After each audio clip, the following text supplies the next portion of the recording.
Congress party senior నేత. నమస్కారం ఇంద్రశోభన్ గారు. ఏంటి కాంగ్రెస్ పార్టీ పరిస్థితి? కొంత అప్పుడే బాధగా ఉందా మీకు? అసలు పోటీలో ఉన్నారా లేరా? కొంతమంది అయితే అసలు ఒక్క సీటు కూడా ఇవ్వట్లేదు, కొంతమంది 0 నుంచి 1 సీటు. ఎందుకని ఈ పరిస్థితి? 15 ఏళ్ళు పరిపాలించారు కాంగ్రెస్ పార్టీ ఢిల్లీని. శిలా దీక్షిత్ ఆవిడ గొప్ప ముఖ్యమంత్రిగా పేరు తెచ్చుకున్నారు. సరే, తర్వాత ఆపు. ఇప్పుడు మళ్ళీ 25 ఏళ్ళ తర్వాత అది బీజేపీకి వెళ్తుందా అని ఎగ్జిట్ పోల్స్ నెంబర్ చెప్తున్నాయి. ఏంటి, what's your take? First of all panel లో ఉన్నటువంటి సోదరులకు, మరి సోదరిమణులకు, ప్రైమ్ 9 ప్రేక్షకులకు అందరికీ కూడా గుడ్ ఈవినింగ్ అండి.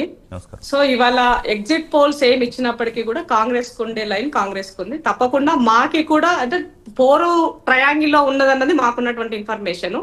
బట్ ఇక్కడ Aam Aadmi party and BJP ఆడుతున్నటువంటి నాటకంలో కొంత కాంగ్రెస్ పార్టీ ఇబ్బంది పడే పరిస్థితి కూడా అక్కడ ఏర్పడిందని చెప్పాల్సిన అవసరం ఉంది. బెయిల్ వచ్చింది అంటేనే చాలా మంది దానికి సంబంధించి ఏముందన్నది అందరికీ తెలిసినటువంటిది నగ్న సత్యం. ఇవాళ నేను కొత్తగా దాని గురించి చెప్పాల్సినటువంటి అవసరం. కొంచెం మా ప్రైమ్ 9 ఆడియన్స్ కోసం కాస్త డీటెయిల్ గా నాటకం ఏంటి చెప్పండి. ఇప్పుడు జనరల్ గా కేజ్రీవాల్ గారి పైన ఆరోపణలు వచ్చినాక అంతకన్నా ముందు జరిగిన ఎపిసోడ్ ని మీరు గమనించండి. ఇవాళ ఆ పార్టీకి సంబంధించినటువంటి డిప్యూటీ సీఎం ని అరెస్ట్ చేసిన తర్వాత 1.5 year గానీ ఆయనకి బెయిల్ రాల.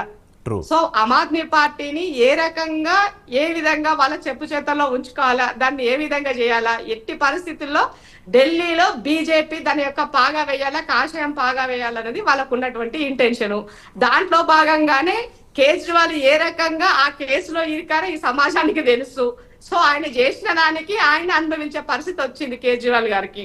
కాబట్టి ఒక అవినీతి మరకను అంటించుకున్న కేజ్రీవాల్ గారికి ఇవాళ ప్రజల్లో ఆ విశ్వాసాన్ని కోల్పోయే పరిస్థితి కూడా భారతీయ జనతా పార్టీ ద్వారా అయ్యిందన్నది అందరికి తెలిసిన విషయమే. అంటే ఐఎన్డీఏలో కూటమిలో భాగస్వామ్య పక్షంగా ఉండి బీజేపీ చెప్పినట్టుగా రాజకీయాన్ని నడిపిస్తూ, లేకపోతే రాజకీయ పావుగా ఆడుతూ కాంగ్రెస్ పార్టీని ఢిల్లీలోనూ యాజ్ వెల్ యాజ్ దేశంలోనూ కిల్ చేయడానికి ఆయన ఇదంతా చేశారా కేజ్రీవాల్? అదేనా మీరు చెప్పే కాన్స్పిరసీ? మొదటి నుంచి కూడా ఆమ్ ఆద్మీ పార్టీ భారతీయ జనతా పార్టీ కన్సైనల్ లోనే ఉన్నది, కొంతవరకు నడిచింది. ఆ తర్వాత ఎప్పుడైతే కేజ్రీవాల్ గారు అటు గుజరాత్ లో గాని, అటు తర్వాత ఆయన యొక్క పావులు మెల్లమెల్లగా పంజాబ్ గుజరాత్ వైపుకి మళ్ళాయో, అప్పుడు ఆటోమేటిక్ గా ఇక్కడ ఏదో జరగబోతుంది అన్నది మోదీ, అమిత్ షా గమనించారు.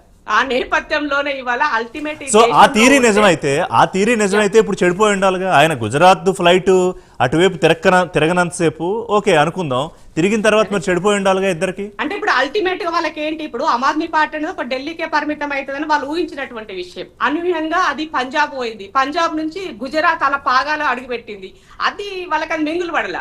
సో ఇవాళ కాంగ్రెస్ పార్టీకి చెక్ పెట్టాలంటే ఆటోమేటిక్ గా ఆమ్ ఆద్మీ పార్టీ ఉండాలి, చెక్ అండ్ దానిలో దాన్ని ఉపయోగించారు. సో ఎప్పుడైతే దాని క్రాస్ లిమిట్ అయిందో అప్పుడు ఆటోమేటిక్ గా దీన్ని మనం ఇమీడియట్ గా చేయాల్సిన అవసరం ఉందన్న ఉద్దేశంతో వాళ్ళు పావులు కలిపారు. దాంట్లో కేజ్రీవాల్ యొక్క స్వయం కృత అపరాధాలు చాలా ఉన్నాయి. దాంట్లో భాగంగానే వాళ్ళ ప్రజల విశ్వాసాన్ని దేశవ్యాప్తంగా వాళ్ళు కోల్పోయే పరిస్థితి. అంతెందుకండి, తెలంగాణ తీసుకోండి. తెలంగాణ రాష్ట్రంలో కేజ్రీవాల్ కలవాల్సిన అవసరం ఏముంది? ఒక అవినీతి, ఒక నీతి మంత్రులు కలిసి ఒక దగ్గర ఉండాల్సిన అవసరం ఏముంది? ఆ దిక్కుమాలిన లిక్కర్ కేసులో ఏలు పెట్టాల్సిన అవసరం ఏముంది? ఇవాళ ఈ రాష్ట్రంలో వాళ్ళ యొక్క ఎందుకు వాళ్ళ దుకాణం బంద్ చేసుకోవాల్సిన పరిస్థితి ఏర్పడింది? సో ఇవంతా ఈ సమాజానికి తెలిసిన విషయాలు కదా. ఇవాళ ఢిల్లీలో ప్రతి గల్లీలో కూడా కేజ్రీవాల్ అవినీతి మరకల ముచ్చట మాట్లాడుకుంటున్నారు, లిక్కర్ ముచ్చట మాట్లాడుకుంటున్నారు. నువ్వు చేసిన హెల్త్ ఎడ్యుకేషన్ పాలసీ అన్నది ఏమైంది? ఆర్టీఐలు పెట్టి నువ్వు చెప్పి సమాజానికి తెలియజేసినటువంటిది ఒక ఆదర్శవంత నాయకుడిగా, ప్రధానమంత్రిగా ఎదుగుతున్నటువంటి ఏమైంది ఆదర్శము అంటున్నాము.